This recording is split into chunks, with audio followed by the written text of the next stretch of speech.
Baby కృప Sunday స్కూల్లో Q1 Bible లెసన్స్లో నేర్చుకున్న memory వర్సెస్ని recite చేస్తుంది.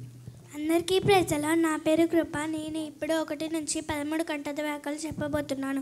అప్పుడు నేను గ్రంథపు చుట్టలో నన్ను కూర్చుని రాయబడిన ప్రకారం దేవాని చిత్తము నెరవేర్చుటకు ఇదిగో నేను వచ్చినట్టుని హెబ్రీ 10:7 యేసు దేవుని కుమారుడని క్రీస్తు అని మీరు నమ్మినట్లు నమ్మి ఆయన నమ్మందు జీవం పొందినట్లునే ఇవి రాయబడిన యోహాను 20:31. అప్పుడు వారి లేఖనంలో గ్రహించినట్లుగా ఆయన వారి మనసు తెరిచి లూకా 24:45 ఆది యందు వాక్యమును వాక్యం దేని వద్ద ఉండను వాక్యము దేవుడై ఉండను ఆయన ఆది యందు దేని వద్ద ఉండను సమస్తం ఆయన మూలంగా కలిగాను కలిగినది ఆయన లేకుండా కలగలేదు.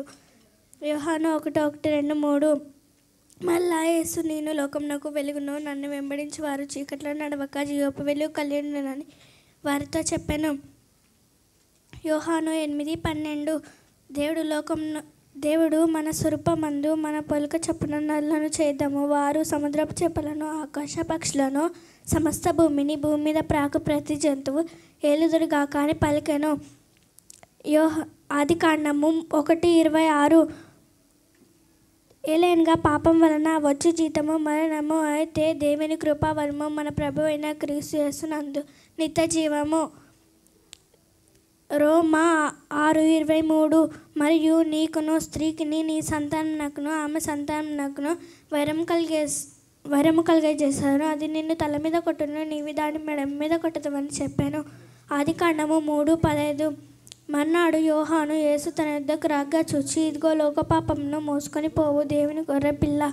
యోహాను 1:29 దేవుడు లోకము ఎంతో ప్రేమించను కాగా ఆయన తన అద్వితీయ కుమారునిగా పుట్టిన వానందు విశ్వాసముంచు ప్రతి వాడును నశింపక నిత్య జీవం పొందినట్లను ఆయనను అనుగ్రహించాను. యోహాను 3:16 నిత్య జీవం అనుగ్రహించినది ఆయన తానే మనకు చేసిన వాగ్దానము.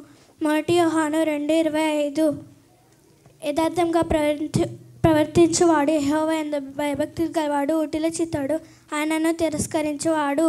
సామెతలు 14:2 ఆది యందు వాక్యమును వాక్యం దేని వద్ద ఉండను వాక్యం దేవుడై ఉండను. యోహాను 1:1. Thank you.